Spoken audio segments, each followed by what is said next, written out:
आता ह्या कोण आहेत आजीबाई, काय म्हणजे कमेंट आली पहिलवान. काय मग आजीबाई पहिलवान असलं म्हणून काय होते मग? हाय पहिलवान.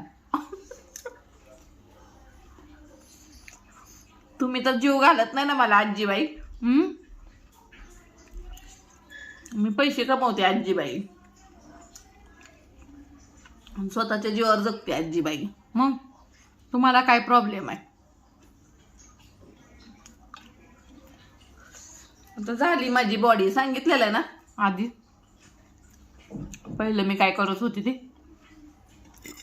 जुडो कराटे प्लेयर आहे ना, सांगितलं होतं ना. स्पोर्ट्समध्ये होते मी लहानपणीपासून, त्याच्यामुळं सर्व अशी व्यायाम वगैरे करून घ्यायचे.